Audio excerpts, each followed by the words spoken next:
Yo! What's up guys? Kamusta kayo? Ako nga pala si Liv and you're watching All About Liv. Meron nga pala akong kikwento sa inyo. Pero bago yon, syempre, intro muna.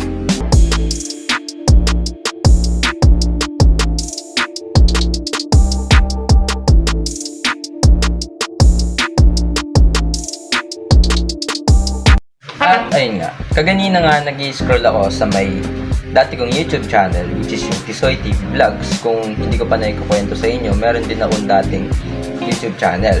And then, habang pinapanood ko yung isang video doon, tinignan ko yung isang comment. And then, nakita ko na parang familiar yung YouTube channel or yung account na nag-comment doon. Then, nung chinek ko, ginamit ko na pala yung dati, kaya pala familiar siya sa akin. Then, ginamit ko na pala siya dati to post a parang gumawa kami ng skit. Then, nag-post ako doon ng skit, which is specifically yung ginaya namin yung palabas, yung sa may Thor Ragnarok. Ganon. Parang isa siyang Marvel movie. Then, yun, ginaya lang namin. Parang laro-laro lang. Then, yun.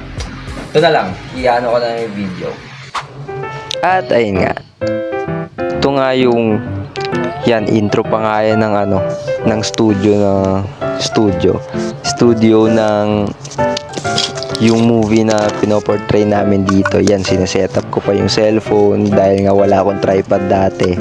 Wala pa akong talaga sariling gamit niyan. Di ko pa nga cellphone yung gamit ko niyan eh. Yan, cellphone pa yan ng papa ko. If I'm not mistaken, ano nga pala yan?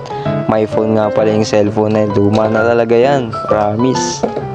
Then yan, yung hawak ko dyan is yung gawa sa kahoy na or yung hammer ni Thor, yung Mjolnir.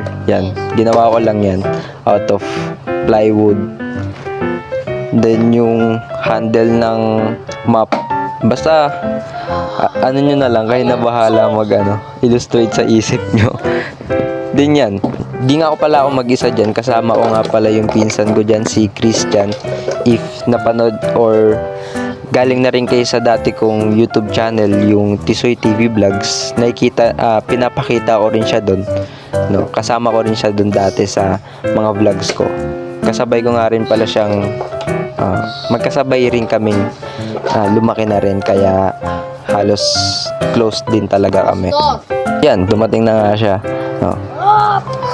Yan, naglalaro-laro lang kami dyan. Parang yun, ako yung magkukwento sa kanya, tapos ito gawin natin. Parang ako yung director, ganun. Then, nung habang pinapanood ko nga pala to, dun naalala ko ulit yung, kumbaga yung wait lang, kagustuhan ko na mag-upload dito sa YouTube. No, yung desire ko na makilala, or hindi lang makilala kundi makilala ng ibang tao or malaman ng ibang tao yung capabilities ko, yung kung sino ako, ganun. Doon ko na-realize na kung dati is sa ganong resources lang ay meron akong ganong confidence na makapag-post ng ganitong video, bakit hindi pa ngayon, di ba? Gusto ko lang din sabihin sa inyo na hindi pa huli ang lahat para umpisahan ulit or ituloy yung mga dati nating pangarap ng mga bata pa tayo. Dahil, di ba, nung mga bata pa tayo ay ang lalaki pa ng mga pangarap natin, ang tataas pa ng mga pangarap natin. Pero sa katagalan, habang nare-realize natin kung gaano kahirap ang buhay, ay ganun. Bakit kaya lumiliit na lang yung pangarap natin or nawawala yung desire natin para abutin yung mga goals natin sa buhay? Kaya ngayon, gusto kita i-challenge na ipagpatuloy mo yung pangarap mo. Kung ano man yan, kung maliit man yan, kung malaki man yan. Diba? At kung may nagsasabi man na, Kuya Liv, ang hirap-hirap abutin nun, di ko kaya yun. Diba? Walang nagtitiwala sa akin. Pero narinig mo na ba na nagtitiwala sa'yo si God?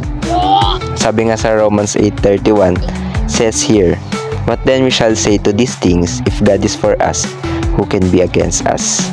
Gusto ko lang din sabihin sa'yo na kung naiisip mo na ay ganito, wala naman nagsusupport sa akin habang inaabot ko yung pangarap na yun yung kagustuhan ko na yun 'Di ba? Gusto ko lang sabihin sa'yo na kasama mo si God sa lahat ng laban mo sa buhay, na siya yung kakampi mo sa lahat, 'di ba? Ayun lang, hanggang dito na lang. Don't forget to like, share, subscribe, and hit the notification bell para ma-notify kayo sa iba pa nating video. Ako nga pala si Lib. See you to my next video. Bye-bye.